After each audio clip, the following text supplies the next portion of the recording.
आ गया राजू बन गया, जेंटलमैन आ गया। भाइयों बंधुओं, मेरे दोस्तों, मेरे प्रिय साथीगण तथा हमारे माननीय सम्मानीय लोग, पढ़े लिखे अनुभवी गार्जियन बुजुर्ग, सभी लोगों का हार्दिक अभिनंदन करते हुए राजू बन गया, जेंटलमैन आ गया। दोस्तों, मित्रों, मेरे प्यारे देशवासियों, मैं एक कहानी कहने जा रहा हूं। कहानी दिलचस्प है। एक राजा थे। तो राजा रानी अपना राजपाट में लगे हुए थे। एक दिन कुछ ऐसा समय आया, राजा के मन में एक उपज आया कि हम जो है सभी लोगों का पालन पोषण करते हैं, घर परिवार, लड़के लड़कियां, सेना, मंत्री, सभी लोगों का। तो राजा सोचे कि भाई हम राजा हैं। तो उनके मन में आया कि थोड़ा सा हम कुछ एक सवाल अपनी लड़कियों से करते हैं, प्रश्न। तो राजा की 4 लड़कियां थी। तो राजा की 4 लड़कियां थी। राजा एक एक लड़कियों से प्रश्न खड़ा किए। बड़ी लड़की से पूछे कि बेटी ये बताओ कि हम सारी सुविधाएं तुम लोगों को देता हूं, तो किसकी कमाई खाती हो? तो बड़ी लड़की बोली कि पिताजी, मैं आपकी कमाई खाती हूं। दूसरे नंबर की लड़की से पूछे राजा कि बताओ बेटी, तुम किसकी कमाई खाती हो? दूसरे नंबर की लड़की भी बोली कि पिताजी, मैं तो आप ही की कमाई खाती हूं। तो राजा तीसरी लड़की से यही प्रश्न किए। वो भी लड़की सेम उत्तर दी कि पिताजी, मैं आप ही की कमाई खाती हूं। और जब छोटी लड़की से जब यह प्रश्न खड़ा की राजन कि बेटी ये बताओ तुम किसकी कमाई खाती हो, वह लड़की बुद्धिमान थी, ज्ञानवान थी, चतुर थी। उसने सत्य बातों को कहने में हिचक नहीं की, परहेज नहीं की। उसने कहा, पिताजी, मैं अपने कर्म और भाग्य की कमाई खाती हूं, और भविष्य में भी अपने कर्म और भाग्य की बदौलत ही खाना चाहती हूं। तो राजा को थोड़ा ज्ञान नहीं था। थोड़ा ज्ञान अगर होता तो छोटी लड़की की सत्य बात जो पटल पर आया, उससे राजा को आहत नहीं होना चाहिए था। लेकिन राजा आहत में आ गए कि हम इतना जो है व्यवस्था देते हैं लड़कियों को, जो भी कहती हैं उनके हर शौक सपने को मैं पूरा करता हूं। तो 3 लड़कियां तो हमारे कमाई और हमारे परिश्रम के बारे में हमारे मन अनुरूप बात की, लेकिन छोटी वाली ये तो हमारे मन अनुरूप बात नहीं की। तो राजा के मन में लगा कि अब लड़कियां सयान हो गई हैं, अब शादी विवाह भी लड़कियों की जरूरी है। तो राजा जो हैं,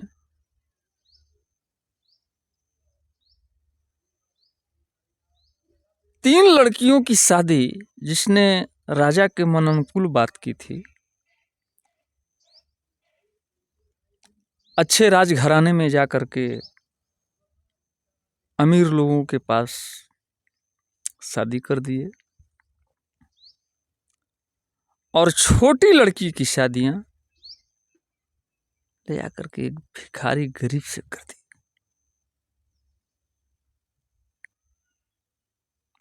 अकर्मण्य जिसे बोलते हैं, गरीब जिसे बोलते हैं, कोढ़ी जिसे बोलते हैं। तो उन्होंने सोचा कि अब हमारी 3 लड़कियां जो मन अनुरूप हमारी लड़कियां हमारे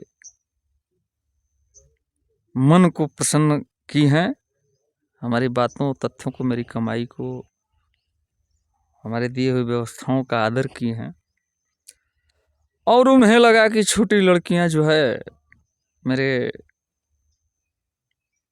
बातों को अनादर की है। लेकिन वह लड़की छोटी वाली अनादर नहीं की थी, सत्य बात रखी थी।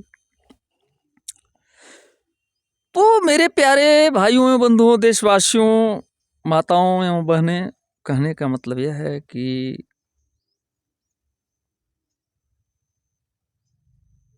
समय के अधीन सारे जितने भी मनुष्य योनि से लेकर के जितने भी जीव हैं, तो समय के अधीन सभी लोग हैं।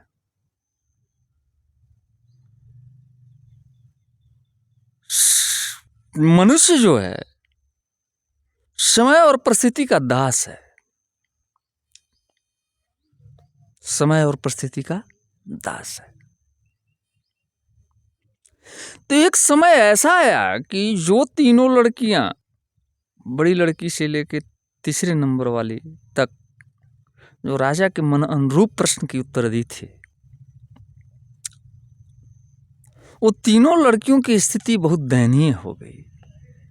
इसलिए समय परिवर्तनशील है, तो मनुष्य का उतार चढ़ाव जिंदगी में, दुख सुख, अमीरी गरीबी आना परिस्थितियों के मुताबिक लाजमी है। तो कर्म का फल तो ईश्वर देते हैं, मनुष्य केवल कर्म का भागी है। लेकिन मनुष्य अज्ञानता के चक्कर में, मूर्खता के चक्कर में, मेरे प्यारे देशवासियों,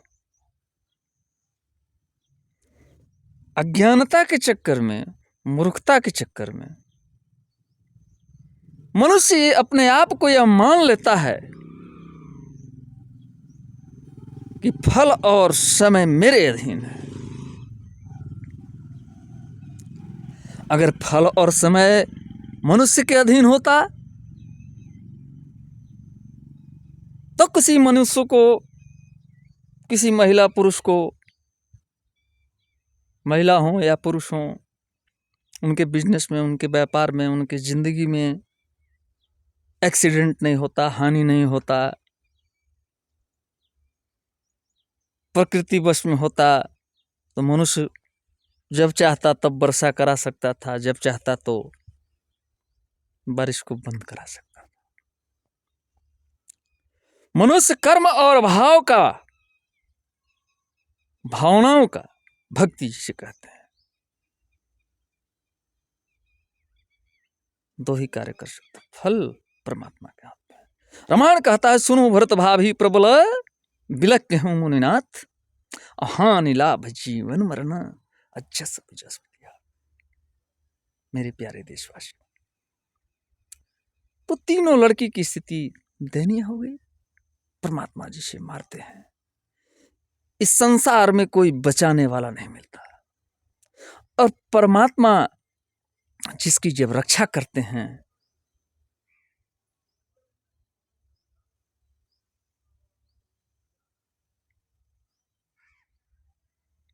तो उसको कोई मारने वाला नहीं मिलता।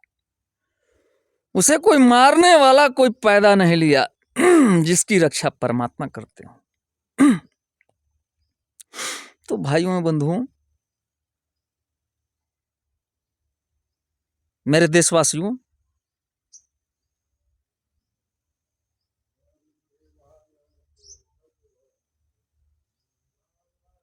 तीनों लड़कियों की स्थिति, गरीबी का हालात बन गई और छोटी लड़कियां जो गरीब घर शादी किया गया था, अकर्मण्य देखकर, कोढ़ी देखकर, ऐसा समय आया कि वो अमीर बन गई। जब चारों कोई कार्य फंक्शन में राजा के पास आई तो राजा वो तीनों को देख करके, बड़ी लड़की से लेकर तीसरे नंबर वाली को, उनका दुख दर्द, पहरावा ओढ़ावा, स्थिति सब देख करके शरीर भी कमजोर पड़ चुका था, गरीबी का हाल, संघर्ष, राजा बहुत दुखित हुए और मन ही मन विचार करने लगे। तब राजा को अपनी मूर्खता और अहंकार का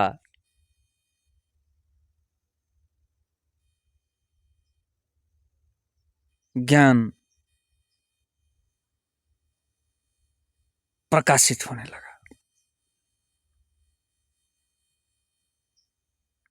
तब जब वो मनन करने लगे, महसूस करने लगे, तो सोचे कि मेरी छोटी लड़की ठीक बोली थी कि पिताजी, मैं तो अपने कर्म और भाग्य की कमाई खाती हूं और आने वाले भविष्य में भी मैं अपने कर्म और अपने भाग्य का ही कमाई खाऊंगी। तो राजा छोटी लड़की को बुला करके और पुरस्कृत किए, सम्मानित किए, और फिर राजा थे ही, फिर अपने बच्चियों को, तीनों के लिए भी गरीबी के हालात में। लेकिन कहने का मतलब दोस्तों, मेरे देशवासियों, इस कहानी से मुझे यह प्रेरणा मिलती है कि कभी भी अहम में, अहंकार में लिया गया फैसला या किसी के प्रति बुरा भावना रखने से, ईर्ष्या घृणा करने से किसी का कुछ बिगड़ता नहीं है। उसका लॉस व्यक्ति के किए हुए कर्म का ही फल मिलता है। वह पॉजिटिव कर्म करे तो पॉजिटिव फल मिलेगा, और नेगेटिव वायरस का कर्म करेगा तो नेगेटिव वायरस वाला फल उसको मिलेगा। इसी के साथ आप लोगों से हम विदा लेते हैं और फिर नेक्स्ट में आप लोगों से मिलेंगे। और मेरा वीडियो अगर अच्छा लगे तो आप लोग ज़्यादा से ज़्यादा लाइक, सब्सक्राइब ज़रूर कीजिएगा।